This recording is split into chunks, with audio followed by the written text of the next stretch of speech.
शिक्षणाधिकारी पंचायत समिती पाटण, आजच्या मीटिंगसाठी आपण उपस्थित राहायची संधी मिळाली त्याबद्दल मी मनापासून आपले आभार मानते. फक्त एक 2-3 मुद्दे मला महत्त्वाचे वाटले आणि हे माहीत नव्हतं की इथे आम्हाला हे मुद्दे मांडायची संधी मिळेल. साहेब, आपल्याकडे जिल्हा परिषदेच्या ज्या मराठी शाळा आहेत, मी पाटण तालुक्यात काम करते, माझा दुर्गम तालुका आहे, पण माझ्या तालुक्यातल्या विद्यार्थ्यांनी 3 पुस्तकं आम्ही लिहून घेतली साहेब. ती 3ही पुस्तकं आम्ही प्रकाशित केलीत जी विद्यार्थ्यांनी लिहिलेली आहेत आणि आमच्या विद्यार्थ्यांच्याकडे ते कॅलिबर आहे. म्हणजे जिल्हा परिषद शाळेचे विद्यार्थी 10 विद्यार्थिनी आहेत, बाकीचे विद्यार्थी आहेत. त्यात 2 पुस्तकं आम्ही इंग्रजीतली लिहिलेत, एक मराठीतलं लिहिले.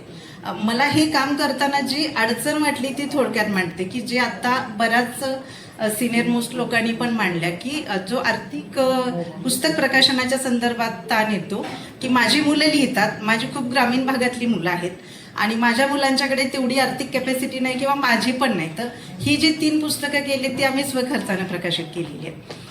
तर त्यासाठी जर काही आपल्याला मदत करता येत असेल आमच्या मुलांसाठी, ॲबेकेरे आणि डॉक्टर जॉन फ्रायर आणि जोआना बेली यांनी जे मराठी जोआना बेलीनी अहिल्यादेवींचं एक कविता महाकाव्य लिहिलेलं आहे 1848-1849ला. ते काव्य मी मराठीत आणले. ॲबेकेरे हे एक फ्रेंच प्रवासी होते जे 1672च्या दरम्यान भारतात आले होते. त्यांचे 3 खंड आहेत, त्याचे 2 खंड मी मराठीत आणलेत. डॉक्टर जॉन फ्रायर हे डॉक्टर होते आणि छत्रपती शिवाजी महाराजांचा जेव्हा राज्याभिषेक झाला त्यावेळी ते स्वतः इथे उपस्थित होते.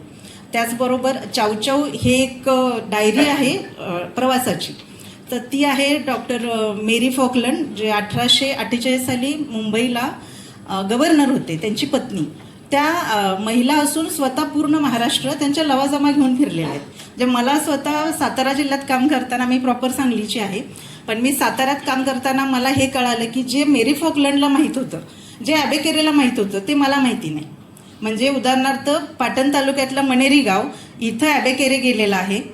सीतेचे पोहे जे घाणबी पठार आहे आमचं, ते त्यानं पाहिलेलं आहे, त्याने त्याची चित्र काढलेली आहेत. आणि त्याच्यापेक्षा पण खूप महत्त्वाचं मला इथं आवर्जून सांगावं असं वाटतं की छत्रपती शिवाजी महाराजांच्याबद्दल, आपल्या इतिहासाबद्दल आणि आपली सातारा जिल्हा असेल किंवा पूर्ण महाराष्ट्रात जो प्रवास आहे त्यांचा, म्हणजे फ्रॉम सुरतला हे लोक उतरत होते आणि सुरत टू मग विजापूर, गोवा असं करत खाली जात होते. तर खूप ऐतिहासिक आणि भौगोलिक अशी माहिती आपल्याला मिळते की जी आता दुसऱ्या पुस्तकात आपल्याला कुठे अवेलेबल नाही. तर यावर जर आपण काम करू शकलो की अशी खूप पुस्तकं आहेत, स्पेशली ज्या प्रवास वर्णन आहेत बाहेरच्या देशातल्या लोकांनी केलेली, तर त्याच्यावर काम करायला जर लोक तयार असतील, समजा मी करते, तर त्यासाठी पण जर काही, मी आर्थिक मदत नाही म्हणणार, पण प्रोत्साहन म्हणून जर आपल्याला काही करता आलं. स्पेशली कॉपीराईटचा मोठा प्रश्न येतो याच्यामध्ये. युरोपची हॅक्लियड सोसायटीची पुस्तकं खूप चांगल्या क्वालिटीची आहेत, पण कॉपीराईट मिळणं थोडंसं अवघड आहे. तर याबाबत पण माझी थोडी विनंती होती. आणि आणखी एक मी माझ्या मागण्या थोड्या शिक्षण विभागात असल्यामुळे जास्त आहेत. तर आमच्या शाळांना पुस्तकं पुरवली जातात, पण माझी विनंती आहे की मागे एक 8-10 वर्षापूर्वी आम्हाला द्विभाषिक पुस्तकं येत होती साहेब. द्विभाषिक म्हणजे इंग्रजी आणि मग त्याचं मराठी असायचं. त्याचा फॉन्ट चांगला होता, त्याचा जो प्रिंटिंग होती ते माझ्याकडे जे मुलं आहे 1ली ते 7वीचं, त्याला जो फॉन्ट लागतो, म्हणजे आता आमच्याकडे पुस्तक आहे ते खूप लहान फॉन्टमधले आहेत, मुलाला ते नाही आहे.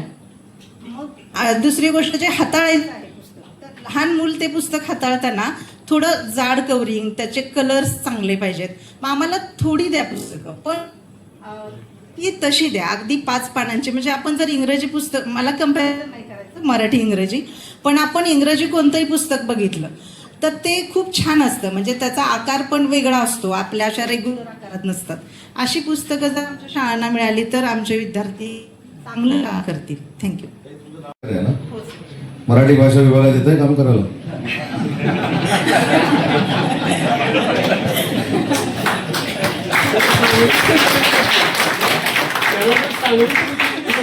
भाषेसाठी लंडनमध्ये जरी जावं लागलं तरी जायला पाहिजे. त्यांनी माहिती जी सांगितली ती अतिशय महत्वाची आहे आणि एका अधिकाऱ्याकडे एवढी माहिती असू शकते हे शासनाच्या दृष्टीनं अतिशय महत्वाचं आहे. म्हणून मी तुम्हाला म्हटलं की गटशिक्षणाधिकारी सगळेच होतात, पण गटशिक्षणाधिकारी असताना मराठी भाषेच्या प्रेमापोटी भाषा विभागामध्ये कामाला आलं ही देखील इतिहासामध्ये नोंद होईल, विचार करा. अगदी माझा फोन नंबर घ्या, मला सांगा, तुमच्या अधिकाऱ्यांना सांगून माझ्याकडे डेप्युटेशन काढून घ्यायची जबाबदारी माझी. फक्त आता तुम्ही विचार करा, बोललेलं म्हणजे त्याचा परिणाम चांगला होणार आहे की वाईट होणार आहे. कारण गटशिक्षण अधिकाऱ्याकडनं डायरेक्ट माझ्याकडे यायचं हे फायदेशीर आहे की तिथंच राहणं फायदेशीर आहे, हे तुम्ही ठरवा आणि मला सांगा. नक्की. Thank you sir, thank you. कारण तुमच्या हातात तालुक्याच्या बदल्या असतात ना, इकडे तसं काही नाही. आमच्या हातात बदल्या नाही का? नसतात. राज्यावरून बदल्या आता नाही, ऑनलाईन पण तुम्ही इकडेच या ना.